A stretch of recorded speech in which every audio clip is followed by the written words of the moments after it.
ஏசாயா தீர்க்கதரிசியின் புஸ்தகம் 55வது அதிகாரம் 6வது வசனம். ஏசாயா தீர்க்கதரிசியின் புஸ்தகம் 55வது அதிகாரம் 6வது வசனத்தை ஒருவர் சத்தத்தை உயர்த்தி வாசிக்கலாம். Seek ye the Lord while he may be found, call ye upon him while he is near. கர்த்தரை கண்டடையத்தக்க சமயத்தில் அவரை தேடுங்கள், அவர் சமீபமாயிருக்கையில் அவரை நோக்கி கூப்பிடுங்கள். இப்பொழுது வாசிக்க கேட்ட இந்த வசனத்தின் மூலமாக கர்த்தர் ஒவ்வொரு இருதயங்களிலும் பேசும்படியாக நாம் ஜெபிப்போம். எங்கள் அன்பின் இயேசுவே, நாங்கள் உம்மை துதிக்கிறோம், ஸ்தோத்தரிக்கிறோம் அப்பா. இப்பொழுது நாங்கள் வாசிக்க கேட்ட இந்த வசனத்தின் மூலமாக ஒவ்வொரு இருதயங்களிலும் நீங்க பேசுங்க. உம்முடைய வார்த்தைகள் ஆண்டவரை இருதயத்தில் உள் பிரவேசிக்கட்டும். உம்முடைய வார்த்தைகள் ஆசீர்வதிக்கட்டும் அப்பா. இரக்கத்தின் தேவன், நீர் ஆசீர்வதிக்கும் தேவனாய் ஆண்டவரே ஸ்தோத்திரம். அடியனை மறைத்து நீங்க வெளிப்படுங்க, நீங்க பேசுங்க, நாங்கள் கேட்கிறோம். இயேசு கிறிஸ்துவின் மூலமாய் வேண்டிக் கொள்கிறோம் எங்க நல்ல பிதாவே, ஆமென். நம்முடைய சத்தத்தை உயர்த்தி சொல்லுங்க, ஹல்லேலூயா. ஹல்லேலூயா. சிறு பிள்ளைகளெல்லாம் சேர்த்து சத்தத்தை உயர்த்தி ஹல்லேலூயா, ஹல்லேலூயா, ஹல்லேலூயா. கர்த்தருடைய பரிசுத்த நாமத்திற்கு மகிமை உண்டாகட்டும். கர்த்தர் கண்டடையத்தக்க சமயத்தில் அவரை தேடுங்கள். எவரை தேடணுமா? கர்த்தரை தேடணும். கர்த்தரை கண்டடையத்தக்க சமயம் இதுதான் பாருங்க. கர்த்தரை கண்டடையத்தக்க சமயத்தில் அவரை தேடுங்கள், அவர் சமீபமாயிருக்கையில் அவரை நோக்கி கூப்பிடுங்கள் என்று இந்த கால வேளையில கர்த்தர் நம்மோடு பேசுகிற ஜீவனுள்ள வார்த்தைகளாக இருக்கிறது. கர்த்தருக்கு ஸ்தோத்திரம். கர்த்தரை கண்டடையத்தக்க செய்யணுமா? நாம் தேட வேண்டும். கர்த்தருக்கு ஸ்தோத்திரம். அதிகாலை வேளையில எத்தனை பேர் நாம தேடணும் கர்த்தரை? அதிகாலை வேளையில் என்னை தேடுகிறவன் என்னை கண்டடைவான். அதிகாலையில் நான் கர்த்தரை நோக்கி அதிகாலை எழுந்து நான் துதிகளை செலுத்தி பாடலை படித்து ஒரு அதிகாரத்தை ஆகிலும் நான் படித்தேன் என்கிற இவர்கள் சத்தத்தை உயர்த்தி சொல்லுங்க, ஹல்லேலூயா. நான் பைபிளை வாசிக்கல, நல்லா குரட்டை விட்டு தூங்கிட்டேன், ஜெபிக்கல சொல்றவங்க, உண்மையை சொல்றவங்க சொல்லுங்க, ஹல்லேலூயா. ஒரு சில கூட்டம் இருக்கு. ஆகவே காலை வேளையில் என்னதான் செய்யணுமா? கர்த்தரை தேடுகிறவர்களாக இருக்க வேண்டும். கர்த்தரை கண்டடையத்தக்க சமயம் இதுவே. கர்த்தருக்கு ஸ்தோத்திரம். ஆகவே அந்த கால வேளையிலும் கூட கர்த்தர் நம்மோடு பேசி கொண்டிருக்கிறார். என் ஜனமே, கர்த்தருக்கு ஸ்தோத்திரம். அவரை தேடுகிற நேரம் முக்கியமான நேரம் தான் அதிகாலை வேலை. வாசிக்கிறோம் நீதிமொழிகள் 8வது அதிகாரம் 17வது வசனத்தை நான் வாசிக்கும் பொழுது, I love them that love me, and those that seek me early shall find me. என்னை சிநேகிக்கிறவர்களை நான் சிநேகிக்கிறேன், என்னை சிநேகிக்கிறவர்களை நான் சிநேகிக்கிறேன். அதிகாலையில் என்னை தேடுகிறவர்கள், அதிகாலையில் என்னை தேடுகிறவர்கள் என்னை கண்டடைவார்கள், என்னை கண்டடைவார்கள். ஹல்லேலூயா. ஹல்லேலூயா. இப்ப எல்லா நேரத்தும் நாம் தேவனை தேடுறோம், அவர் சமூகத்தில் இருக்கிறோம், கர்த்தரை நோக்கி கூப்பிடுகிறோம். அதுலயே முக்கியமான நேரம் தான் அதிகாலையின் நேரம். இந்த அதிகாலையில் அமைதலாய் இருக்கிற நேரத்துல கர்த்தரை நோக்கி கூப்பிட வேண்டும். அதிகாலையில் கர்த்தரை நாம் தேட வேண்டும். கர்த்தருக்கு ஸ்தோத்திரம். தேவனை தேடுகிற சமயம் நேரம் அதிகாலை நேரமாய் இருக்கிறது. என் ஜனமே, அதிகாலை பாருங்க, என்னை தேடுகிறவர்கள் என்னை கண்டடைவார்கள் என்று கர்த்தர் இந்த கால வேளையில பேசுகிறார். கர்த்தருக்கு ஸ்தோத்திரம். அவர் சமீபமாக இருக்கையில் அவரை நோக்கி கூப்பிடுங்கள். அது என்ன? அவர் சமீபமாக இருக்கையில் அவரை நோக்கி கூப்பிடுங்கள் என்பது என்ன? அவர் நம்மோடு பேசும்போது அவருடைய வார்த்தைகளுக்கு செவி கொடுத்து அவருடைய ஆலோசனையின்படியே நம்முடைய ஜீவியத்தை திருத்தி அமைத்து கொள்ள வேண்டும். கர்த்தருக்கு ஸ்தோத்திரம். நமக்கு கலக்கங்களும் சோதனைகளும் நிறைந்த வேளைகளில் நாம் தேவனை நோக்கி கூப்பிட வேண்டும். நாம் தேவனோடு தேவனுடைய பார்வையில் நாம் காணப்பட வேண்டும். கர்த்தருக்கு ஸ்தோத்திரம். சங்கீத புஸ்தகம் 46வது சங்கீதம் 1வது வசனத்தை நான் வாசிப்போம். God is our refuge and strength, a very present help in trouble. தேவன் நமக்கு அடைக்கலமும் தேவன் நமக்கு அடைக்கலமும் பலனும் பெலனும் ஆபத்து காலத்தில் அனுகூலமான துணையுமானவர். ஹல்லேலூயா. அல்லேலூயா. எந்த அளவுக்கு நமக்கு பெலன் இருக்கு உங்களுக்குள்ள, பெரியோர் முதல் சிறியோர் வரைக்கும் 3 ஹல்லேலூயா சத்தத்தை உயர்த்தி அந்த இடமே அதிரணும். சொல்லுங்க பாப்போம். ஹல்லேலூயா, அல்லேலூயா, ஹல்லேலூயா, அல்லேலூயா, ஹல்லேலூயா. அல்லேலூயா.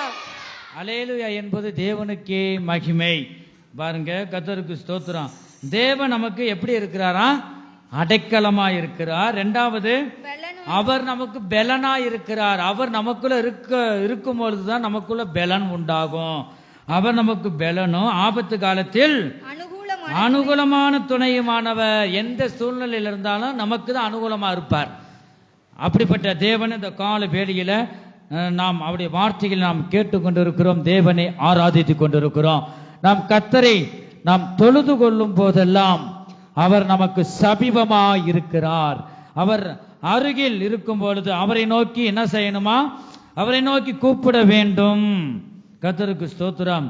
நாம் கர்த்தரை எதன் மூலமாக நாம தொடர்பு கொள்ளலாம்? எது மூலமாக நீங்க தொடர்பு கொள்ள முடியும்? ஜெபத்தின் மூலமாய். பாருங்க, ஜெபத்தின் மூலமாக. ஜெபம் என்பது என்ன? நாம் தேவனோடு பேசுவது.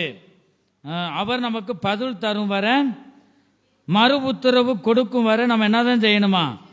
ஜெபிக்க வேண்டும்.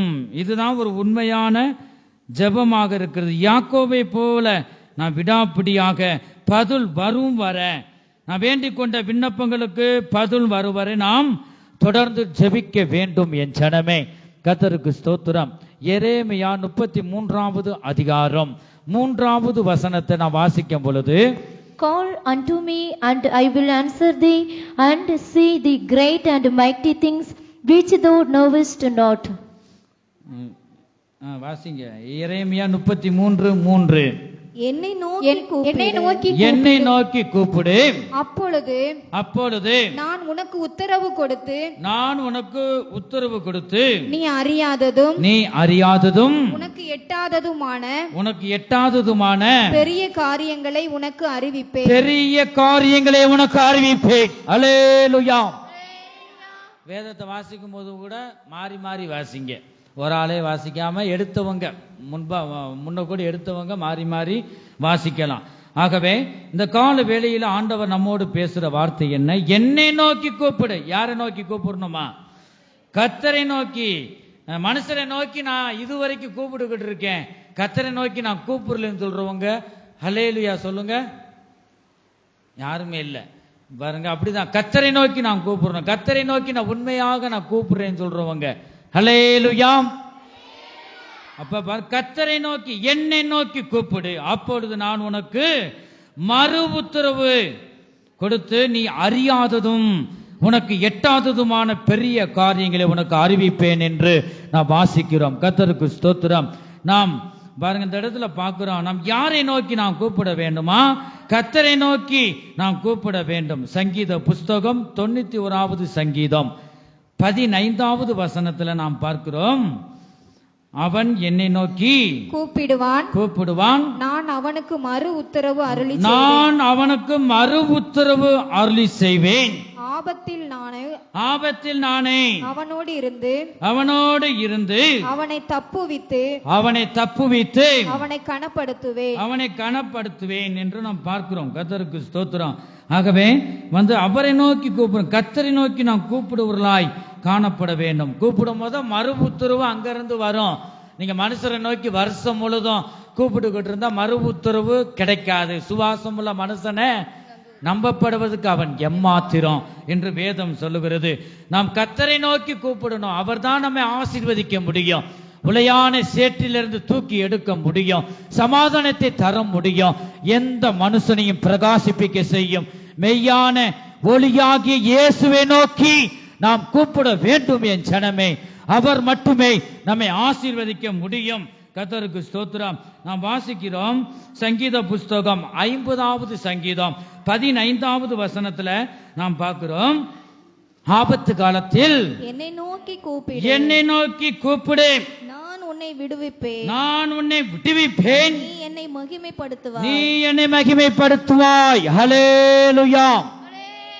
ஆபத்து காலத்தில் நமக்கு சோதனைகள் வரும்போது, துன்பங்கள் வரும்போது, அந்த நேரத்தில் யாரை நோக்கி கூப்பிடணுமா?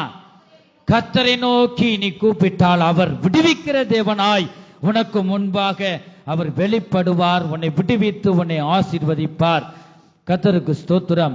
நாம் ஜெபத்தின் மூலமாக ஒரு உண்மையோடு கர்த்தரை நோக்கி என்ன செய்யணுமா? கூப்பிட வேண்டும். சங்கீத புஸ்தகம் 145வது சங்கீதம் 18-19 இந்த வசனத்தில் நாம் பார்க்கிறோம். தம்மை நோக்கி கூப்பிடுகிற யாவருக்கும், தம்மை நோக்கி கூப்பிடுகிற யாவருக்கும், ஒரு ஆளுக்கு இல்ல, எல்லாருக்கும், பெரியோர் முதல் சிறியோர் வரைக்கும் யார் யார் கூப்பிடுறாங்களோ அதை இந்த வசனத்துல தெளிவாக நாம் வாசிக்க வேண்டும். நிறுத்தி நாம் உணர்ந்து நாம் வாசிக்க வேண்டும். தம்மை நோக்கி கூப்பிடுகிற யாவருக்கும், அதுல ரட்சிக்கப்பட்டிருக்கலாம், ரட்சிக்கப்படாம இருக்கலாம், வேறு பிரிக்க நம்ம தான் வேறு பிரிக்கிறோம். கர்த்தர் எல்லாரையும் நேசிக்கிறார். அவர் எல்லாரையுமே நேசிக்கிறாருங்க. அவர் எல்லாருக்குள்ள அன்பா இருக்கிறார். இந்த மனிதனை ஏன் வெறுக்கிறார்? அவனுக்குள்ள இருக்கிற பாவத்தை வெறுக்கிறார். அவனுக்குள்ள இருக்கிற ரத்தம் பாருங்க, அவனுக்காக இயேசு கிறிஸ்துவின் ரத்தம் சிந்தப்பட்டிருக்கு. ஆகவே முஸ்லிம், இந்து எல்லாம் மனுஷன் வச்சுக்கிறது. நம்ம எல்லாருமே தேவனுடைய பிள்ளைகளாக இருக்கிறோம். இந்த வசனத்துல பாருங்களேன், யாவருக்கும், இந்த இடத்துல தம்மை நோக்கி கூப்பிடுகிற யாவருக்கும் அவர் என்ன செய்யறாரு? உண்மையாய் தம்மை நோக்கி கூப்பிடுகிற யாவருக்கும். விஷயம் அதுலதான் இருக்கு. உண்மையாய் தம்மை நோக்கி கூப்பிடுகிற யாவருக்கும் கர்த்தர் சமீபமாய் இருக்கிறார். கர்த்தர் சமீபமாய் இருக்கிறார், உனக்கு முன்பாக இருக்கிறார். நீ உண்மையாக கூப்பிடும் போது உன் இருதயமாகிய இந்த ஆலயத்தில் வந்து ஆசீர்வதிப்பார், உன்னை மேன்மைப்படுத்துவார். கர்த்தருக்கு ஸ்தோத்திரம். இந்த இடத்துல பார்க்கிறோம், கர்த்தர் சமீபமாய் இருக்கிறார். உண்மையாக கூப்பிடும் உள்ளத்துல அவர் வந்து விடுகிறார்.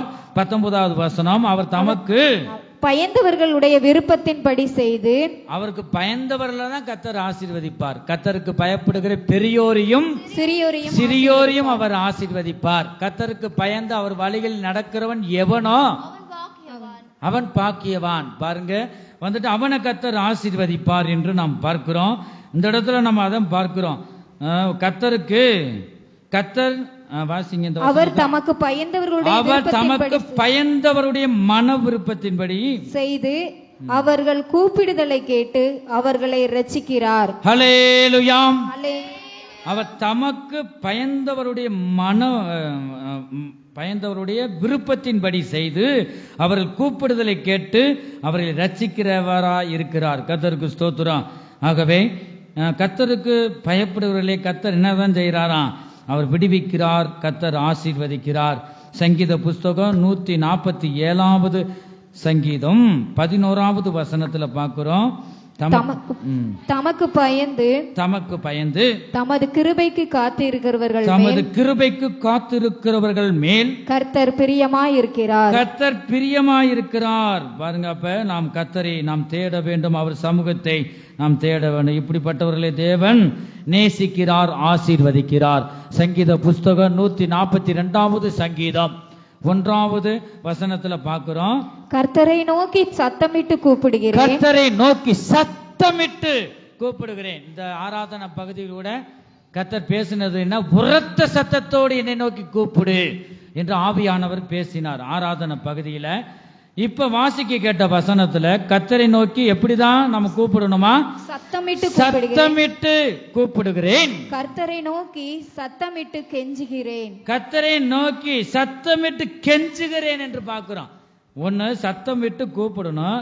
ரெண்டாவது, ஆண்டவர் செவி கொடுக்கலையா, நம்மளை நோக்கி பார்க்கலையா, நாம் பண்ணின விண்ணப்பத்துக்கு தாமதமா இருக்கா, கெஞ்சணும்.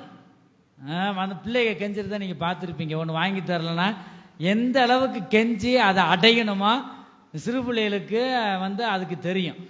ஆக பெரியவங்க கூட நம்ம பார்க்குறோம், எப்படி எப்படி ஐஸ் வைக்கணுமா வச்சு என்னதான் செஞ்சிடறாங்க, அதை நினைச்சதை சாதிச்சிடுறாங்க. இப்ப நமக்கு பதில் வரலன்னா கர்த்தரை நோக்கி சத்தமிட்டு கூப்பிடணும். பாருங்க, இந்த குருடையும் கூட பாருங்களேன், அந்த சத்தம் தாவீதின் குமாரனே எனக்கு இறங்கும் என்று கூப்பிட்டான் என்று இருக்கு. அதுக்கு அடுத்த வசனத்துல இந்த சத்தம் இன்னும் போகல, இன்னும் அதிகமாய் சத்தம் விட்டு கூப்பிடுகிறான், தாவீதின் குமாரனை எனக்கு இறங்கும், என்னை தாண்டி நீங்க போயிடாதீங்க, என் கண்கள் திறக்க வேண்டும், இருளான வாழ்க்கையில இருந்து நான் வெளிச்சத்தை காண வேண்டும் என்று சத்தமாய் அதிகமாய் சத்தமாய் கூப்பிட்டான் என்று நாம் பார்க்கிறோம். இந்த வசனத்துல பாருங்களேன், கர்த்தரை நோக்கி சத்தமிட்டு கூப்பிடணும், அடுத்து கர்த்தரை நோக்கி சத்தமிட்டு கெஞ்சணும், அப்பா உதவி செய்யுங்க, உம்மிடம் நீங்க உதவி, உங்ககிட்ட உதவி கேட்காம யாரிடம் நாங்க கேட்போம், நீங்க சகாயம் உதவி உம்மிடத்திலிருந்து வருதே, ஆவியானவரை நீங்க உதவி செய்யுங்கப்பா, இயேசுவே எனக்கு இறங்கும், மனம் இறங்கும் என்று கர்த்தரை நோக்கி நீ கூப்பிட வேண்டும். சங்கீத புஸ்தகம் 141வது சங்கீதம் 1வது வசனத்துல பார்க்கிறோம், கர்த்தாவே கர்த்தாவே உம்மை நோக்கி கூப்பிடுகிறேன், உம்மை நோக்கி நான் கூப்பிடுகிறேன், மனுஷனை நோக்கி கூப்பிடல கர்த்தாவே, கர்த்தாவே உம்மை நோக்கி நான் கூப்பிடுறேன், என்னிடத்திற்கு வர தீவிரியும், என்னிடத்தில் வர தீவிரியும் அப்பா, உம்மை நோக்கி கூப்பிட்டுக்கிட்டு இருக்கேன், நாட்கள் போது, வாரங்கள் போது, மாதங்கள் போது, வருஷம் போது, ஒரு மறு உத்தரவும் இல்லையே, இந்த உலகத்துல பாவப்பட்ட மனுஷனா இருக்கிறனா, நீங்க மன்னிங்கப்பா ஆண்டவர், உம்மை நோக்கி நான் கூப்பிடுறேன்ப்பா ஆண்டவர், என்னிடத்தில் வர தீவிரியும், நான் உம்மை நோக்கி கூப்பிடுகையில், நான் உம்மை நோக்கி கூப்பிடுகையில் என் சத்தத்திற்கு செவி கொடும், என் சத்தத்துக்கு செவி கொடும், நான் கூப்பிடும் போதே பதில் வர வேண்டும். நீங்க யாக்கோபை போல விடாப்பிடியாக உங்க தகப்பன்ட கேட்கறது போல நம்முடைய ஜீவனை தந்த அந்த தேவன் நம்ம அப்பாட்ட நீங்க கேட்கணும், ஜெபத்துல கேட்கணும். கர்த்தருக்கு ஸ்தோத்திரம். இந்த இடத்துல அதை நம்ம பார்க்கிறோம். சங்கீத புஸ்தகம் 147வது சங்கீதம் 9வது வசனத்துல பார்க்கிறோம், அவர் மிருக ஜீவன்களுக்கும் கூப்பிடுகிற காக்கை குஞ்சுகளுக்கும், கூப்பிடுகிற காக்கை குஞ்சுகளுக்கும் ஆகாரம் கொடுக்கிறார், ஆகாரம் கொடுக்கிறார். ஹல்லேலூயா. அவங்களுக்கே ஆகாரம் தர நமக்கு தரமாட்டாரா பாருங்க, காக்கை குஞ்சுகளுக்கும் ஆகாரம் தராரு, மிருக ஜீவன்களுக்கும் வந்து கூப்பிடுகிற காகம் கூப்பிடுமா, காகம் எப்படி கூப்பிடும் சொல்லுங்க பார்ப்போம், பிள்ளைய சொல்லுங்க, எப்படிதான் கூப்பிடும், சத்தத்தை உயர்த்தி, பெரியவங்களும் கூப்பிடுங்க, எப்படிதான், அவ்வளவுதான் சத்தம், இன்னும் அதிகமா காக்கா அப்படிதான் கூப்பிடும். ஒவ்வொரு குரலும் வித்தியாசமா இருக்கு, ஆனா காக்கா கூட ஒரு மனுஷர் மாதிரியே பேசிச்சு பாருங்க, இது என்ன இப்படி கத்துது, ஏதோ ஒரு பிள்ளை அழுகிற மாதிரி கத்துது, தொண்டை கட்டி இருக்கும் போல, அதுக்கு கூட இப்ப தண்ணி சேராம இருந்திருக்குமா அண்ணாதான், அது மாதிரி நம்ம பிள்ளைகள் கூட பாருங்க, ஒவ்வொரு பிள்ளைய குரல் மாறிடுது, மாறி மாறி கூப்பிடுதுங்க. இதனால வந்து ஆண்டவர் இப்ப காக்கை குஞ்சுகளுக்கு என்னதான் செய்யறாரா, ஆகாரம் தராருங்க. வந்து ஆண்டவர் நமக்கு தர மாட்டாரா, நீங்க விசுவாசமா இருக்கணும், கர்த்தர் மேல் விசுவாசம் இல்லாம எதையுமே நம்ம அடைய முடியாது. கர்த்தருக்கு ஸ்தோத்திரம். பெரியசாமிபுரத்துல வருகிறவர்களும் சரி, நம்ம வேம்பார் அப்ப மற்றும் அங்க வெளியில வர்றவங்களும், இந்த சபைக்கு வர்ற ஒவ்வொருவரையும் நான் ஆரம்பத்துல நோக்கி பார்ப்பேன், ஆண்டவர் நோக்கி பார்க்கிறாரு, விசுவாசம் அளவு இல்லாம இருக்கு, கர்த்தர் மேல நம்பிக்கை இருக்கு. ஒரு வாரம், 2 வாரம், 1 மாதம், எப்படியாகிலும் என் விண்ணப்பத்தை நிறைவேற்றி தருவார், கர்த்தரை பிடிச்சிட்டு வராங்க, அது ஆண்டவர் எனக்கு உணர்த்தினார். ஆகவே உன் நம்பிக்கை ஒருபோதும் வீண் போகாது, நிச்சயமாகவே முடிவு உண்டு, உன் நம்பிக்கை ஒரு நாள் நிறைவேறும், கர்த்தர் மேல் நீ நம்பிக்கையாகவே இரு, விசுவாசமா இருந்தா கர்த்தர் உன் இருதயத்தின் வேண்டுதலை அவர் வாய்க்க செய்வார், அருள் செய்வார். கர்த்தருக்கு ஸ்தோத்திரம். ஆகவே நம்பிக்கை உள்ளவர்களாக இருக்கணும். அந்த காக்கை குஞ்சுகளுக்கு ஆகாரத்தை தருகிற தேவன் உன்னை போஷிப்பார். நீ கூப்பிடும் போது உன் கூப்பிடுதலை கேட்டு அவர் தருவார். இயேசுவே என்று கூப்பிட்டால் அவர் வருவார். என்ன மகளே, என்ன மகனே என்று மறு உத்தரவு உன்னை நோக்கி வரும். கர்த்தருக்கு ஸ்தோத்திரம். இந்த வசனத்தில் அதை நாம் பார்க்கிறோம். சங்கீத புஸ்தகம் 120வது சங்கீதம் 1வது வசனத்துல பார்க்கிறோம், என் நெருக்கத்திலே கர்த்தரை நோக்கி கூப்பிட்டேன். ஆரம்பத்திலிருந்து வசனங்களை பாருங்களேன், ஏதாவது ஒரு வசனத்தை நோக்கி, ஊழியக்காரை நோக்கி கூப்பிட்டேன்னு இருக்கா, மனுஷனை நோக்கி கூப்பிட்டேன்னு எதுவுமே இல்லை, எல்லாம் கர்த்தரை நோக்கி. கர்த்தரே ஆவியானவர், கர்த்தருடைய ஆவி எங்கேயோ அங்கே விடுதலை உண்டு. ஆகவே கர்த்தர் தான் விடுவிக்க முடியும். இந்த இடத்துல பாருங்களேன், நம்ம ஒரு நெருக்கம் வரும்போது யாரை நோக்கி தான் கூப்பிடணுமா, கர்த்தரை கர்த்தரை நோக்கி கூப்பிட வேணும். என் நெருக்கத்திலே கர்த்தரை நோக்கி கூப்பிட்டேன், அவர் எனக்கு செவி கொடுத்தார். அவர் எனக்கு செவி கொடுத்தார் என்று வாசிக்கிறோம். கர்த்தருக்கு ஸ்தோத்திரம். சங்கீத புஸ்தகம் 40வது சங்கீதம் 1வது வசனத்தை வாசிக்கும் பொழுது, கர்த்தருக்காக பொறுமையுடன் காத்திருந்தேன், கர்த்தருக்காக பொறுமையுடன் காத்திருந்தேன், அவர் என்னிடமாய் சாய்ந்து, அவர் என்னிடமாய் சாய்ந்து என் கூப்பிடுதலை கேட்டார், என் கூப்பிடுதலை கேட்டார். ஹல்லேலூயா. கர்த்தருக்கு ஸ்தோத்திரம். ஆகவே இந்த வசனம் பொறுமையுடன் நீங்க என்ன செய்யணுமா? கர்த்தருக்காக பொறுமையுடன் காத்திருக்கணும். வருவீங்க 2 வாரம் 3 வாரம் 1 மாதம் 1 வருஷம், உங்க விசுவாசத்தின் அளவு இருக்கு. ஆகவே நீங்க பொறுமையோடு காத்திருக்கணும். காத்திருக்கிறவர் தான் புது பலன் அடைந்து கழுகை போல் செட்டைகள் அடித்து எழும்புவார்கள். ஆகவே நீ தேவ சமூகத்துல காத்திருக்கணும். உன் விசுவாசத்தின்படி உனக்கு அருள் செய்வார். ஆகவே நம்பிக்கையோடன் வரணும். தேவ சமூகத்துல பொறுமையோடு இருக்கணும். ஒரு தாயின் வயிற்றிலிருந்து ஒரு குழந்தை பிறக்கணும்னா 2 மாசத்திலே பிறக்கணும்னா அடம் பிடிக்க கூடாது. அது என்ன 10 மாதம் காத்திருக்கணும். காத்திருந்தா தான் இந்த காத்திருப்பு மிகவும் அவசியம். ஒவ்வொரு காரியத்திலும் பாருங்க பொறுமை வேண்டும். அது சமையல் பண்ணும் போது கூட அப்படிதான். ஒரு சிலர் ஏன தோணும்னு வச்சு போட்டு அது மாதிரி தான் வாழ்க்கையும் இருக்கும். பாருங்க, அது ரசித்து ருசித்து ஸ்தோத்திரம் பண்ணி சாப்பிட்றவங்க விடுவிக்கப்படணும், நோய்கள் தீரணும், எல்லாரும் ரட்சிக்கப்படணும். அப்படி ஸ்தோத்திரம் பண்ணி தான் நான்லாம் பண்ணுவேன். பாருங்க, அப்படி விசுவாசிகள் நீங்க இப்படி பண்ணுவீங்கன்னு விசுவாசிக்கிறேன். இப்படி எத்தனை பேர் சமையல் பண்ணும்போது ஸ்தோத்திரம் பண்ணி நீங்க ஆரம்பிக்கிறீங்க? கைகளை உயர்த்துங்க பார்ப்போம். நிறைய பேர் அவுட் ஆகிட்டாங்களே. பாருங்க, நீங்க நல்லா ஸ்தோத்திரம் பண்ணி என்ன செய்யணும்? ஆரம்பிக்க வேண்டும். அது ஆசீர்வாதமா இருக்கும். நீங்க ஏனதோன வச்சாலும் சாப்பிட்ற மாதிரி இருக்கும். கொஞ்சமாவது ருசிகரமா மாத்தி தருவார் ஆண்டவர். அதுதான் நீங்க ஏனதோன பாருங்க, ஜெபிக்காம வச்சுட்டா வாயிலே வைக்க முடியாது. உப்பு அதிகமாயிரும், இல்லை உப்பு கம்மியா போயிடும். உப்பு கம்மியா இருந்தாலும் போட்டுக்கிடலாம் குழம்புல. ஆகவே நீங்க ஜெபம் பண்ணி அதே மாதிரி சாப்பிடும் பொழுது நான் சாப்பிட ஆரம்பிக்கும் போது ஜெபம் பண்ணி ஸ்தோத்திரம் பண்ணி சாப்பிட்றேன். சாப்பிட்டு முடிச்ச பிறகு இந்த ஆகாரத்தை தந்தீங்களே, ஸ்தோத்திரம் பண்ணும் போது இந்த ஆகாரம் பெருகும். அதான் ரகசியம். எத்தனை பேர் சாப்பிடுவதற்கு முன்பாக ஸ்தோத்திரம் பண்றீங்க? சாப்பிட்ட பின்பு ஸ்தோத்திரம் பண்றீங்க? அப்படிப்பட்டவங்க சத்தத்தை உயர்த்தி சொல்லுங்க, ஹல்லேலூயா. நான் ஜெபம் பண்ணவே மாட்டேன், வச்சா லவகலவங்க வாயில போட்டு அமிக்கிருவேன்னு சொல்றவங்க சொல்லுங்க, சத்தத்தை உயர்த்தி சொல்லுங்க. அது பிள்ளைகளை கர்த்தர் ஆசீர்வதிப்பார். உண்மையை உள்ளதும் உள்ளதே உள்ளதென்றும் இல்லதே இல்லதென்றும் சொல்ல. அதே சிறு பிள்ளைகள் ஆண்டவர் சொல்றாரு, சிறு பிள்ளைகளை போல ஆகாவிட்டால் எங்க நீங்க போக முடியாது? தேவனுடைய ராஜ்யத்திலே போக முடியாது. சிறு பிள்ளைகள், இந்த ராஜ்யமே சிறு பிள்ளைகளுக்குரிய தான். சிறு பிள்ளைகள் சின்ன ஒரு விண்ணப்பம் பண்ணினாலும் உடனே கேட்கும். ஆகவே உங்க வீடு ஜெபம் பண்ணி பாருங்க. கேட்கலையா? ஏன் ரொம்ப நான் அகராதி பிடிச்சவளா இருப்பேன் போல, பாவம் அதிகமா இருக்கு ஆண்டவரே, விசுவாசமும் கம்மியா இருக்கு. உங்க பிள்ளைகளை ஜெபிக்க சொல்லணும். ஜெபம் இந்த விண்ணப்பத்தை சொல்லி ஜெபம் உடனே கேட்கும். நானும் சிறு பிள்ளையா இருக்கும்போது எங்க அம்மா அப்பெல்லாம் தலையில தொட்டு ஜெபம்னு சொல்லுவாங்க. என்னைய பாருங்க, ஜெபம் பண்ணி முடியும் போதே இந்த காய்ச்சல்லாம் ஓடி போயிடும். அப்படிப்பட்ட கிருபையை சிறு பிள்ளையில இருந்து ஆண்டவர் கொடுத்தார். அதை அவங்க தெரிஞ்சுக்கிறதுக்காக அவங்க செக் பண்ணாங்க. அது மாதிரியே அவங்க சொன்னாங்க. பாருங்க, அப்படிதான் உங்க சிறு பிள்ளைகளை சிறு பிள்ளைகள், இந்த தேவனுடைய ராஜ்யமே அவருக்குரியதான். கள்ள கபடமில்லாத பிள்ளைகள் அதான் ஒப்பிடப்பட்டிருக்கு. சிறு பிள்ளைகள் என்னிடத்தில் வருவதற்கு தடை பண்ணாதிருங்க. பாருங்க, பார்க்கிறோம் சிறு பிள்ளைகளை கிள்ளி வைக்க கூடாது, அடிச்சு அடிக்க கூடாது. நீ சிறு பிள்ளைய அடிச்சன்னா தேவனை அடிக்கிற மாதிரி. ஆகவே சேட்டை செஞ்சு அன்போடு சொல்லணும்.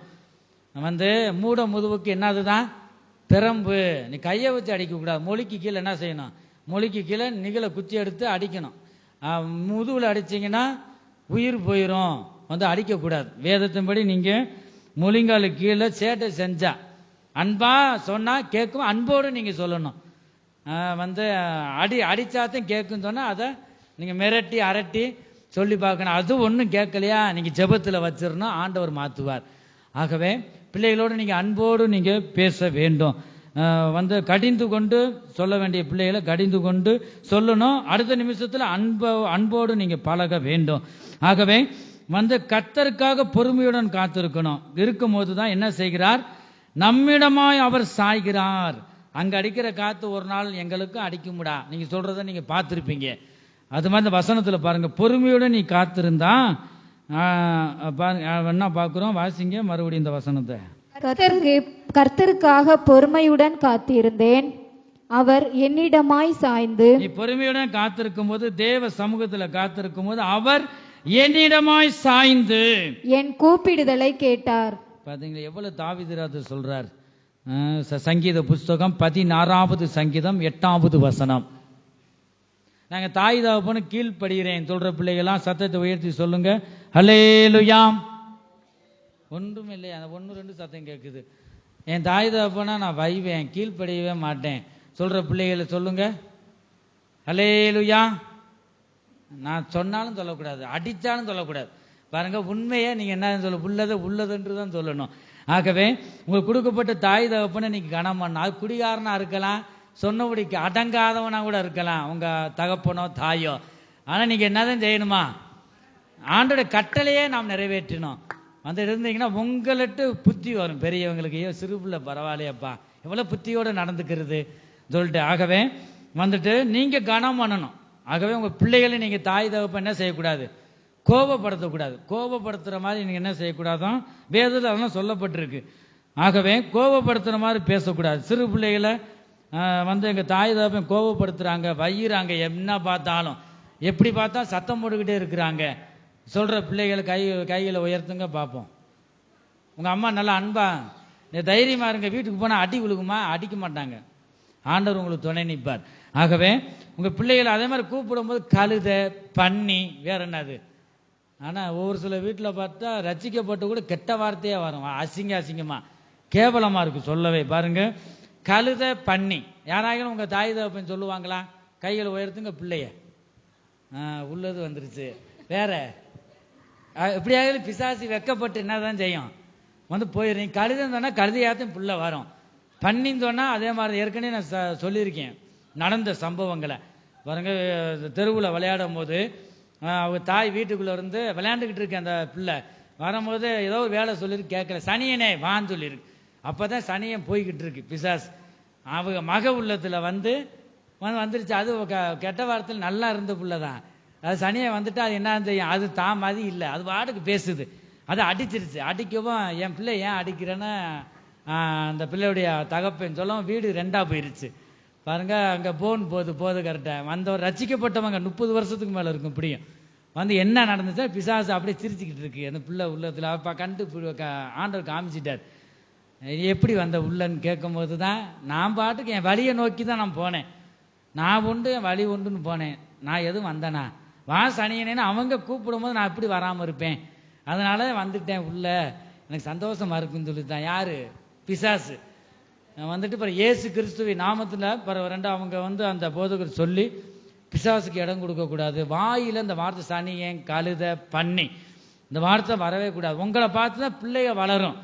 வந்துட்டு நீ கழுதைன்னு சொல்லிட்டு பிள்ளை ஏதாவது கழுதைன்னு சொன்னா கழுதைன்னு சொல்லாத, நீயே சொல்ற, நீ திருத்திக்கன்னு சொல்லிருங்க, எதிர்த்து பேசுறீங்க. இப்போ உள்ள பிள்ளையெல்லாம் அறிவுள்ளதா பிறக்குதுங்க, ஞானமா இருக்கணும். உங்க செயல்பாடுகள் வீடுகள்லையும் சரி, உங்க செயல்கள் பேச்சுகள் ஞானமா இருக்கணும். பிள்ளை எந்நேரம் பார்த்துக்கிட்டு இருக்கு, நம்மளை கவனிக்குது, நம்மளை நடத்தைகள் எல்லாவற்றிலும் நம்மளை பார்த்துதான் பிள்ளை வளரும். அதுக்கு மேல ஒருவர் இருக்கிறார், காண்கிற தேவன். நம்ம ரூமுக்குள்ள என்ன பண்ணினாலும் யாரோட பேசினாலும் ஒருவர் பார்க்கிறார். அந்த பயம் நமக்குள்ள இருக்க வேண்டும். ஆகவே கர்த்தரை நோக்கி நாம் கூப்பிடணுமா? ஆகவே நம் நல்ல வார்த்தை, நன்மையான வார்த்தைகளை சமாதானத்தின் வார்த்தைகளை பேசணும். என் பிள்ளை நல்ல பிள்ளை, என் பிள்ளை மாதிரி உலகத்துல எங்கேயுமே இல்லை. அப்படி சொல்லி பாருங்க பார்ப்போம். அவன் குடிகாரனா கூட இருக்கலாங்க, கெட்ட பழக்கம் இருக்கலாம். ஆனா இதவே நல்ல வார்த்தை சொல்லி சொல்லி சொல்லி என்னடா நம்ம அப்படி பேசுறோம், நம்ம அம்மா அப்பா நல்லவேன்னு சொல்றாங்களே, இந்த வார்த்தை உருவாக்கும் நம்ம பிள்ளைகளை. நீங்க அப்படியே சொல்லி சொல்லி பாருங்க, இந்த கெட்டவனை கூட நல்லவனாய் மாற்ற தேவன் நம்முடைய தேவன். எந்த மனுஷனையும் பிரகாசிப்பிக்க செய்யும் மெய்யான ஒளியாய் இருக்கிறார் என் ஜனமே. ஆகவே நல்ல வார்த்தையை நீங்க பேச பழகுங்க. சங்கீத புஸ்தகம் 16வது சங்கீதம் 8வது வசனத்துல பார்க்கிறோம், கர்த்தரை எப்பொழுதும் எனக்கு முன்பாக வைத்திருக்கிறேன். கர்த்தரை எப்பொழுதும் எனக்கு முன்பாக வைத்திருக்கிறேன். நீங்க உங்களுக்கு முன்பாக எதை வச்சிருக்கீங்க? டிவியை வச்சிருக்கீங்களா? டிவி சீரியல் நாடகம் தொடரும் சொல்லும் போது அப்படியே கோபம் இம்மட்டும் வரும். ஐயோ ரெண்டும் இல்லாமல் போயிருச்சு, முடிவும் தெரியலையே. அதெல்லாம் பிசாசுடைய கிரியை பாருங்க. அது பணத்தை வாங்கிட்டு நடிக்கிறான், தின்ற சோறை தின்னுபிட்டு பாருங்க வந்துட்டு அதுக்கு அழுகிறது, தேம்பி தேம்பி அழுகிறது சீரியலை பார்த்து. அது ஒரு நடிப்பு, உண்மை இல்லை. ஆகவே உங்களுக்கு முன்பாக யாரை தான் நிறுத்தி நோக்கி கொண்டிருக்கணுமா? கர்த்தரை நோக்கி. நீங்க ஜெபம் பண்ணும் போதும் கூட பாருங்க, ஒரு சேரை கூட நீங்க விசுவாசம் இல்லைன்னா உங்களுக்கு முன்பாக ஒரு சேரை போட்டு, இந்த சேர்ல ஆவியானவர் இருக்கிறார். நீங்க அப்படி நான் பார்த்துருக்கிறேன் பெரியசாமிபுரத்தில். யாருன்னு சொல்ல விரும்பல, பரிசுத்த உபவாச கூட்டத்துக்கு போகும்பொழுது பார்த்தேன். தாய் மகளும் வந்துட்டு நான் ஜெபிக்கிற இடத்துல அப்படியே முழங்கால் போட்டு ஜெபிக்கிறத நான் பார்த்தேன். அவங்களுக்கு விசுவாசம் பாருங்க. அப்படி கர்த்தரை முன்பாக வந்துட்டு ஆண்டவர் இந்த சேர்ல உட்கார்ந்துருக்கு, எனக்கு முன்பாக இருக்கிறார், நான் அவருக்கு சேர் போட்டிருக்கேன், கனம் பண்றேன். இந்த விண்ணப்பத்தை நீங்க சொல்லணும். ஆண்டவரே இந்த விண்ணப்பம் யார்கிட்ட நான் போய் சொல்லுவோம்ப்பா? மனுஷர்கிட்ட சொன்னாலும் ஒரு உதவி இல்லை, அவமானம், தொல்லை, அசிங்கம், 4 பக்கம் சொல்லி அசிங்கப்படுத்துறான். நான் யார்கிட்ட தான் சொல்லுவேன்? எனக்கு முன்பாக நீ இருக்கிற. இந்த தாவீது ராஜா அதான் சொல்றார், கர்த்தரை எப்பொழுதும் என்ன செய்யணுமா? எனக்கு முன்பாக வைத்திருக்கிறேன், அவர் என் வலது பாரிசத்தில் இருக்கிறபடியினால் நான் அசைக்கப்பட்டு போவதில்லை. ஹல்லேலூயா. அசைக்கப்படுவதில்லை என்று தாவீது ராஜா சொல்றாரு. என் ஜனமே, நமக்கு முன்பாக கர்த்தரை நிறுத்தி நோக்கி கொண்டிருக்கணும். அவர் நம் வலது பாரிசத்தில் இருக்கிறபடியினால் நாம் ஒருபோதும் அசைக்கப்பட்டு போக மாட்டோம். சங்கீத புஸ்தகம் 62வது சங்கீதம் 6வது வசனத்தை வாசிக்கும் போது, அவரே என் கண்மலையும் என் ரட்சிப்பும் என் உயர்ந்த அடைக்கலமும் ஆனவர், நான் அசைக்கப்படுவதில்லை என்று வாசிக்கிறோம். சங்கீத புஸ்தகம் 34வது சங்கீதம் 1வது வசனத்துல பார்க்கிறோம், கர்த்தரை நான் எக்காலத்திலும் ஸ்தோத்தரிப்பேன், அவர் துதி எப்போதும் என் வாயில் இருக்கும். ஹல்லேலூயா. இப்ப பாப்போம், சிறு பிள்ளைங்க மட்டும் ஹல்லேலூயா சொல்ல போறீங்க, அடுத்து பெரியவங்க சொல்ல. யாருடைய சத்தம் தான் உயர்துன்னு இதுல தெரிஞ்சு போயிடும். வந்துட்டு சிறு பிள்ளைங்க சொல்லுங்க ஹல்லேலூயா, பெரியவங்க சொல்லுங்க ஹல்லேலூயா. ஐயா அவுட், என்ன சவுண்ட் இல்லையே. அது சிறு பிள்ளைய தான். அது பாருங்க பெலனை கொடுத்து கர்த்தரை நோக்கி கதறுது பாருங்க. அப்படியே நீங்க சத்தத்தை உயர்த்தி இன்னதான் பெலன் பாருங்க. வந்துட்டு கர்த்தருக்குள்ள நீங்க நிலைத்திருப்பதே உங்களுக்கு பெலனா இருக்கு. ஆகவே வந்து நல்லா தூங்குறவங்க எல்லாம் சொல்லுங்க, சத்தத்தை உயர்த்தி சொல்லுங்க பாப்போம், ஹல்லேலூயா. அப்ப பாருங்க, அவரே ஹல்லேலூயா சொல்றாரு, தூங்குறாரு போல நினைச்சிடக்கூடாது. அப்ப நீங்க தூங்கக்கூடாது. கனநித்திரியின் ஆவி அப்படி ரெண்டும் ஒன்று. ஆவியானவர் பேசி கொண்டிருக்கிறார், பிசாசு ஒவ்வொரு உங்க பக்கத்துல நின்று, இடது பக்கத்துல நின்று என்னதான் செய்வான்? தூக்கத்தை கொடுத்துக்கிட்டே இருப்பான். நல்லா நீங்க முக்காடை இழுத்து போட்டு, முக்காடு சகோதரிகளுக்கு நல்லா தூங்குறதுக்கு வசதியா போச்சு பாருங்க. தலையில முக்காடு போடுறேன் ஒன்றும் தெரியாம பைபிளை பார்க்குற மாதிரி இருக்கும், நல்லா குரட்டை போட்டு தூங்கிடுவாங்க. ஆகவே அப்படி நீங்க ஒருபோதும் இருக்கக்கூடாது. வந்துட்டு திடீர்னு ஆண்டவர் வருவார் பாருங்க, மைக்கை உங்க நாவல வைக்க வேண்டியது வந்துடும். தூங்குறீங்களா என்னன்னு குரட்ட சத்தம் பாருங்க ஸ்பீக்கர்ல கேட்டுரும். ஆகவே நீங்க தெளிந்த புத்தியுள்ளவர்களாக இருக்க வேண்டும். அந்த இடத்துல அதான் பார்க்கிறோம். கர்த்தருக்கு ஸ்தோத்திரம். ஆகவே நாம் எக்காலத்திலும் என்ன செய்யணுமா? கர்த்தரை ஸ்தோத்தரிக்கணும். ஸ்தோத்திரம் ஸ்தோத்திரம் ஸ்தோத்திரம். சமையல் பண்ணும்போதும் கூட ஸ்தோத்திரம் பண்ணணும்.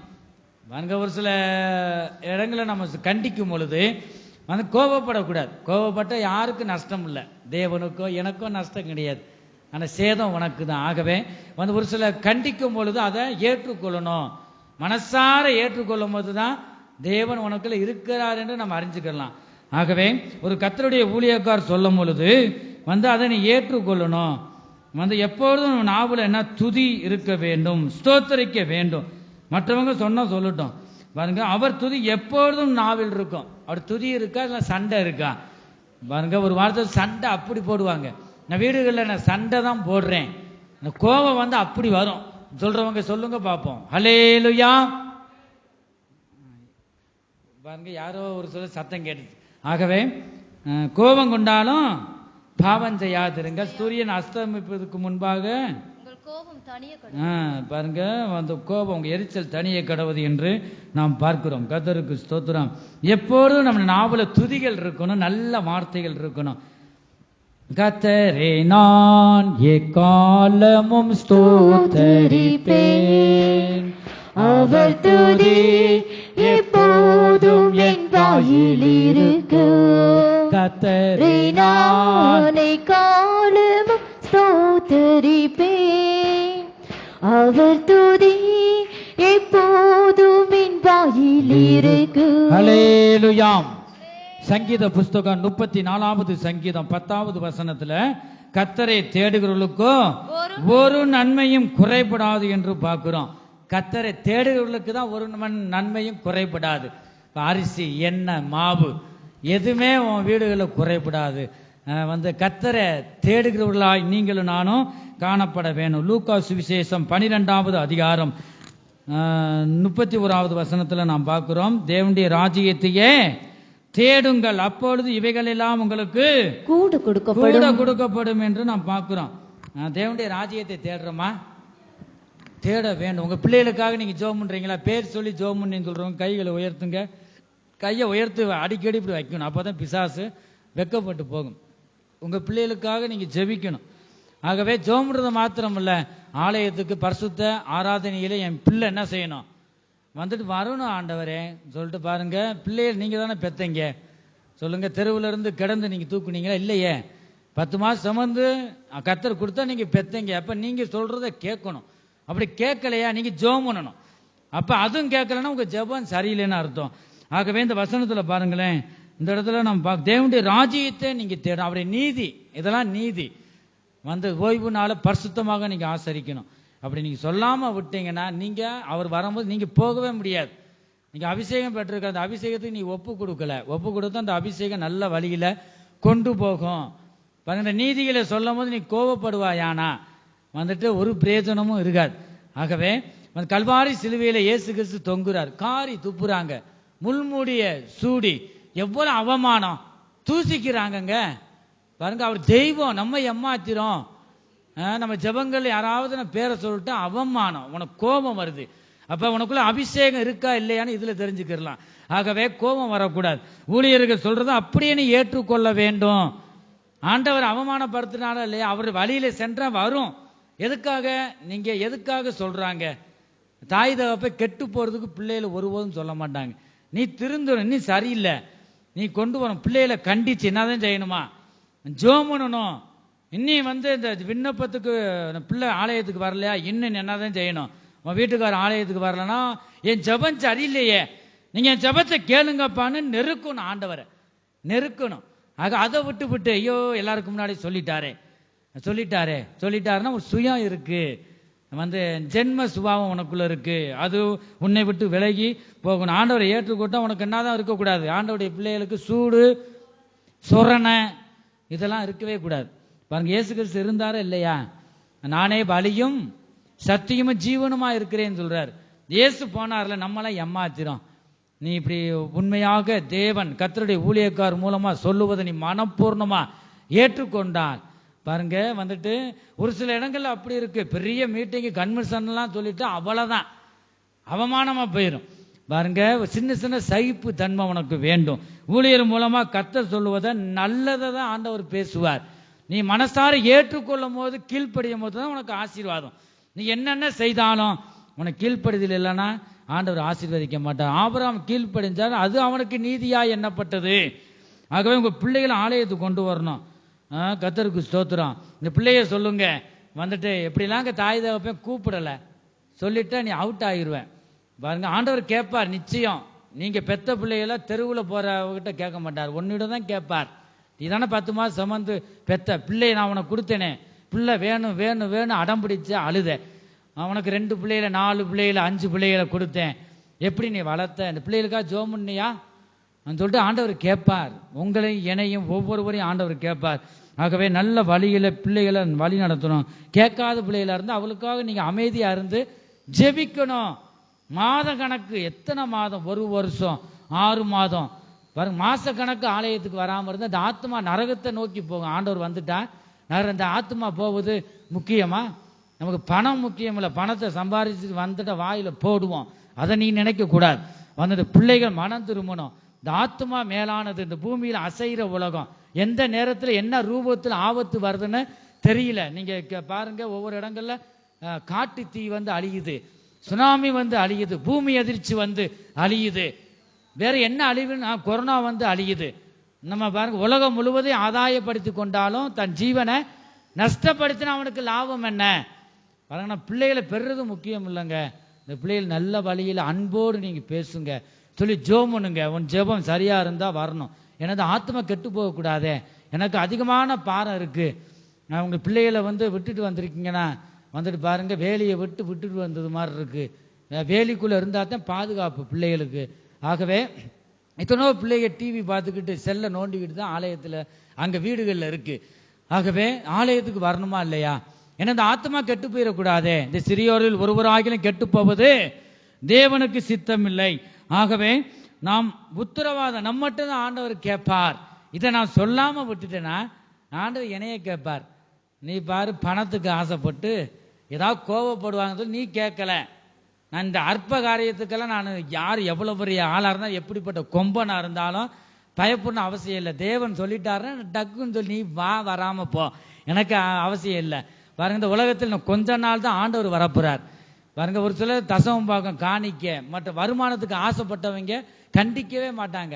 கண்டிப்பு இல்லாத இடத்துல, தீக்கு தரிசனம் இல்லாத இடத்துல ஜனங்கள் சீர்கட்டு போவாங்க. ஆண்டவர் எனக்கு சொன்னதை டப்பு நான் சொல்லிடுவேன். பாருங்க, இதுவரைக்கும் ஆண்டவர் என்னைய நன்றா நடத்திட்டு வராரு. அப்படி சொல்லலைன்னா, இந்த அற்ப காரியத்தை சொல்லாம விட்டுட்டேன்னா இந்த ராஜ்யத்துக்கே நான் போக முடியாதே. நான் எதேதோ இந்த ஊழியத்தில் வந்து இழந்திருக்கேன். பாருங்க, இந்த அற்பமான இந்த காரியத்தை நான் வந்து நயந்து பேசுறது, ஐஸ் வைக்கிற அந்த வேலை என்னிடம் செல்லாது. ஆகவே தேவனை கொடுத்த தரிசனமே அதுதான், கண்டிப்பு. ஆகவே அன்பா இருக்கிற இடத்துல அன்பா பேசுவேன். ஆண்டவர் சொல்ல வேண்டிய இடத்துல கண்டிச்சு உணர்த்துன்னு சொல்றார், கண்டித்து பேசுன்னு சொல்றார். ஆகவே இந்த கண்டிப்பு வரும்போது தன்னை சரிப்படுத்திக் கொள்வாங்க. ஆகவே உங்களுக்கு கொடுக்கப்பட்ட பிள்ளைய மேலான அந்த பிள்ளைக்கு நல்ல எதிர்காலம் வேணும்ல, பிள்ளைகளுக்கு நல்ல எதிர்காலம் வேணும். வந்துட்டு அப்படிதான் பிள்ளைகளுக்காக ஜெபிக்காதபடினால்தான் அநேக வீடுகளில் குழந்தை பாக்கியம் கிடைக்கல. அவங்க பிள்ளைகளுக்கு நல்ல எதிர்காலம் இல்லை. இதெல்லாம் நீங்க மன்னிப்பு கேட்கணும். ஆண்டவரே, என் குறைதான்ப்பா, மன்னிங்க. என் சாபம் தான் அந்த பிள்ளைகளை தொடருது. அதனாலதான் நீங்க சிறு பிள்ளைகளிலிருந்தே நீங்க ஜெபம் பண்ணணும். உங்க பிள்ளைகளுக்காக சொல்லி நீங்க ஜெபிக்க வேண்டும். கர்த்தருக்கு ஸ்தோத்திரம். கர்த்தரை தேடுவர்களுக்கு ஒரு நன்மையும் குறைபடாது. தேவனுடைய ராஜ்யத்தை நீங்க என்ன செய்யணுமா? தேடும் போது இவைகள் எல்லாம் சரீரத்துக்குரிய தேவைகள் எல்லாவற்றையும் அவர் தருவார். ரோமருக்கு எழுதின நிருபம் 10வது அதிகாரம் 11 to 13 வரை நாம் வாசிக்கிறோம். இந்த இடத்துல பார்க்கிறோம், அவரை விசுவாசிக்கிறவன் எவனோ அவன்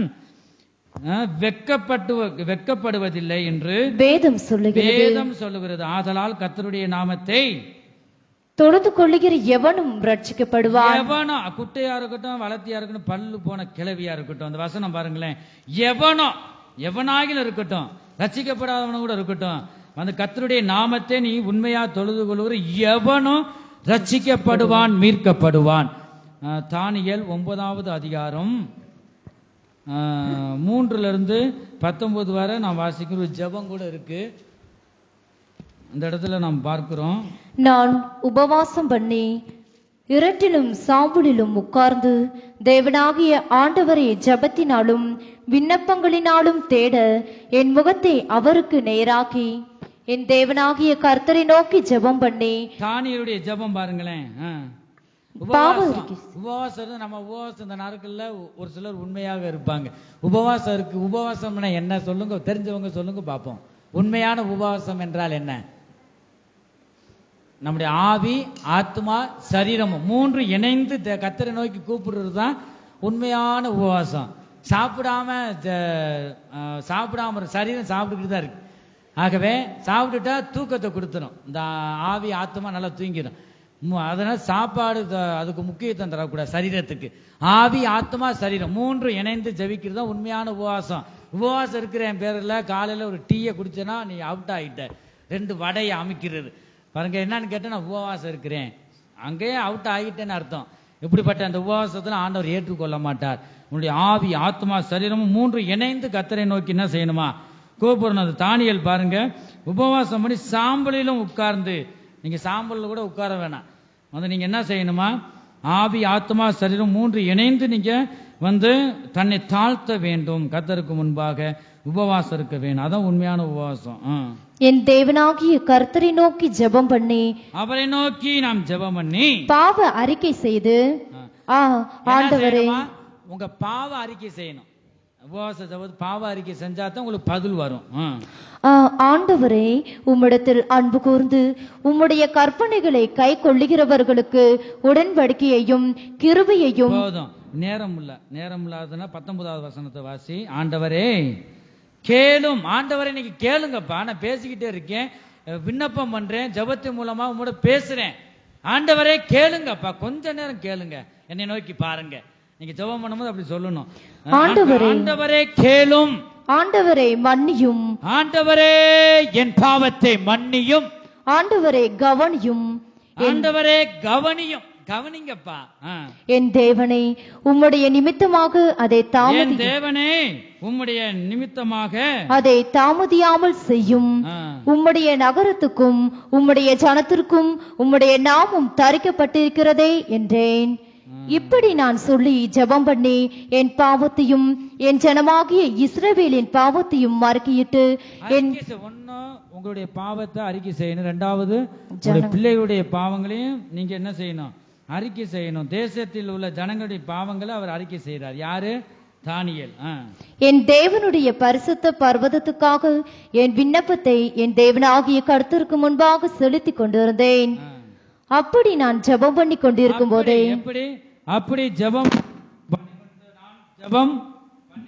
போதே முதல் தரிசனத்திலே நான் கண்டு புருஷனாகிய காபிரியேல் வேகமாய் பறந்து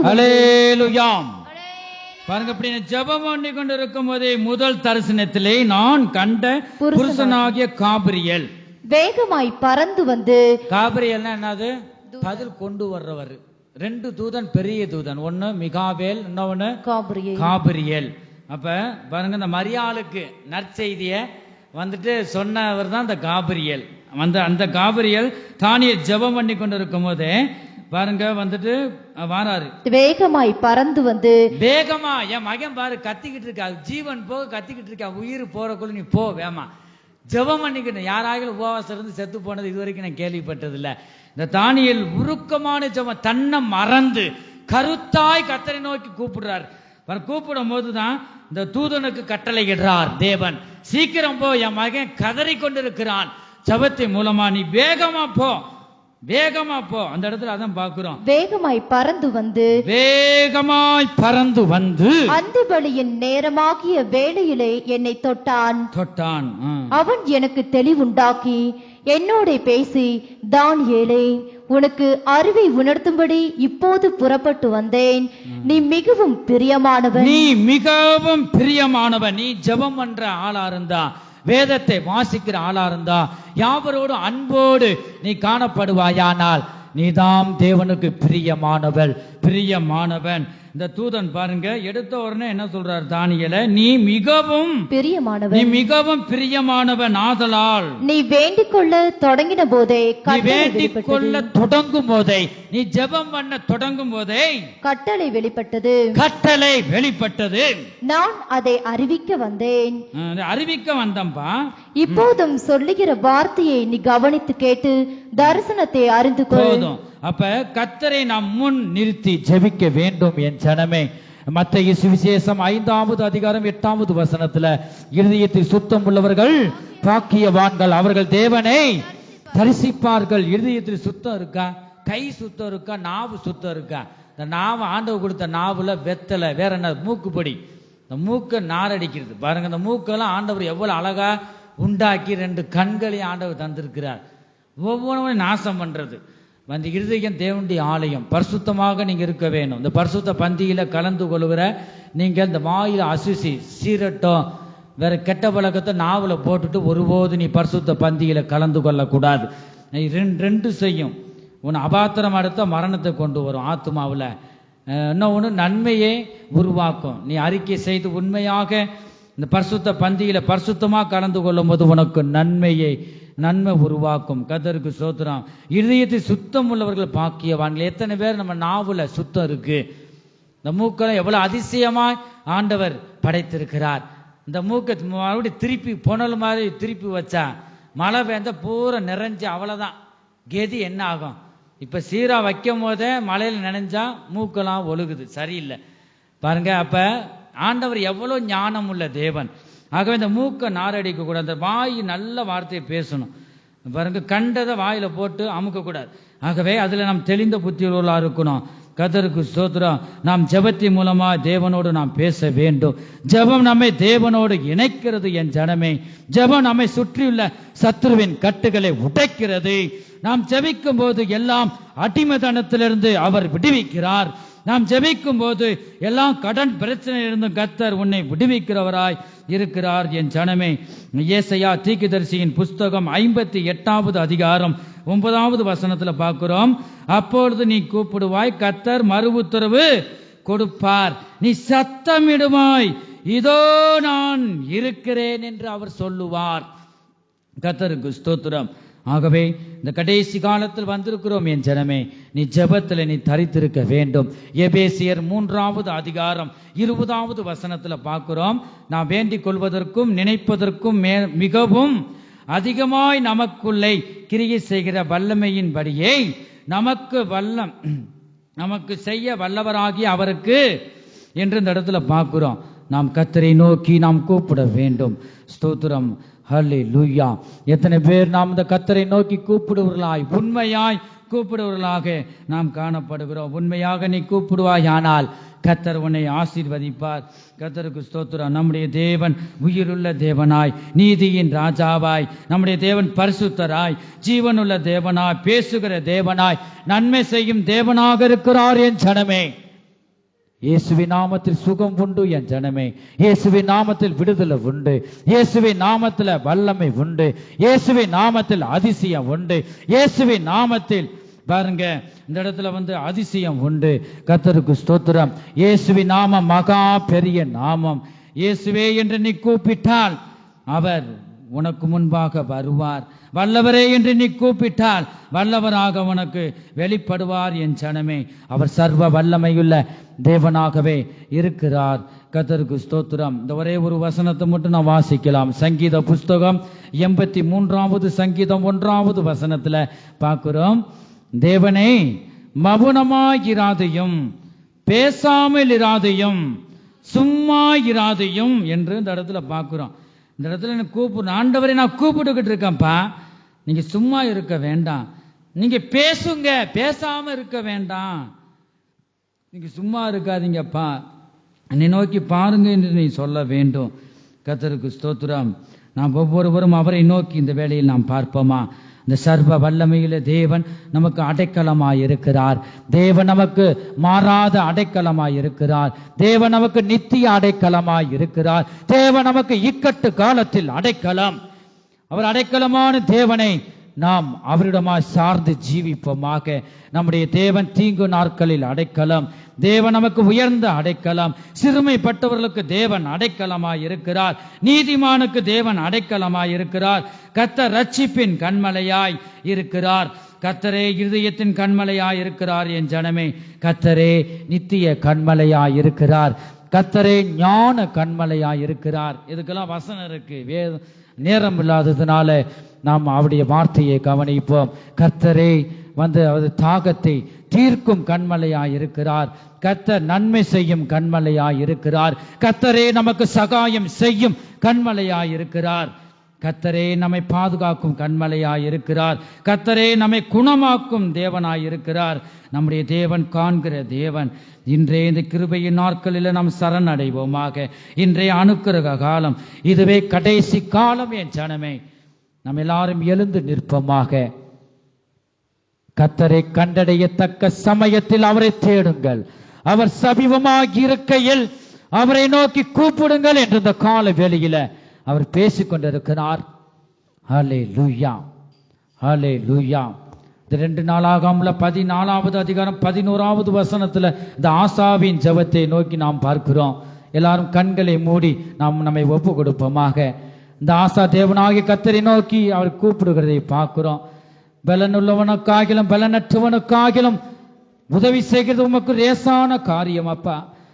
எங்கள் தேவனாகிய கர்த்தாவே, எங்களுக்கு நீங்க துணை நில்லுங்க எங்க பக்கம் நீங்க நெல்லுங்க, நான் பண்ணுகிற விண்ணப்பத்தை கேளுங்க, எனக்கு பதில தாங்க என்று நீ சொல்ல வேண்டும். இந்த ஆசா உரிமையோடு கூப்பிடுகிறார், எங்கள் தேவனே எங்களுக்கு துணை நில்லும்பா, உண்மை சார்ந்துதான் நாங்க வந்திருக்கிறோம். ஏராளமான இந்த கூட்டத்தை எங்களால ஜெயிக்க முடியாதப்பா. கர்த்தாவே, எங்களுக்கு நீர் எங்கள் தேவன், மனுஷர் உண்மை மேற்கொள்ளாதபடி செய்யும், எனக்கு துணை நில்லும் என்று ஒவ்வொருவரும் நாவிலிருந்து அறிக்கை செய்வோம். அல்லேலூயா. கர்த்தரை கண்டடையத்தக்க சமயம் இதுவே, அவரை தேடுகிற சமயம் இதுவே. இதுவே கிருபையின் காலம், இதுவே அனுக்கிரக காலம். என் ஜனமே, உன் ஆவி ஆத்மா சரீரத்தை நீ தேவனுக்கு ஒப்புக்கொண்டு சிகட்ட கதுற பக்கத்துடா. அல்லேலூயா. நம் ஜீவ வழியாக ஒப்பு கொடுப்போமாக. கர்த்தரை கண்டடையத்தக்க சமயம் இதுதான். இந்த வாய்ப்பை நீ விட வேண்டாம். அவரை தேடுகிற சமயம் இதுவே. அவர் உனக்கு முன்பாக சமீபமாயிருக்கிறார். அவரை நோக்கி கூப்பிடுகிற சமயம் இதுவே. நீ இந்த வேளையில உன் ஆவி ஆத்மா சரீரத்தை ஜீவ வழியாக அவருக்கு ஒப்புக்கொடு. இதுவே தேவனுக்கு நாம் செய்யத்தக்க புத்தியுள்ள ஆராதனையாய் இருக்கிறது. அல்லேலூயா. கர்த்தர் வார்த்தையின் மூலமாய் ஒவ்வொருவரையும் ஆசீர்வதிப்பாராக. கர்த்தருக்கு ஸ்தோத்திரம். கூப்பிடு நீ பதில் கொடுப்பார், குறைகள் எல்லாம் நிறைவாக்குவார். கூப்பிடு நீ பதில் கொடுப்பார், குறைகள் எல்லாம் நிறைவாக்குவார். உண்மையாக தேடுவோரேன் உள்ளத்தில் வந்திடுவார். ஆமென், ஆமென். உண்மையாக தேடுவோரே உள்ளத்தில் வந்திடுவார். கூப்பிடு நீ பதில் கொடுப்பார். கர்த்தரை நோக்கி கூப்பிட போது உனக்கு தருவார். கூப்பிடு சகல கொடுப்பார், குறைகள் எல்லாம் ஆமென். ஹல்லேலூயா. உண்மையாக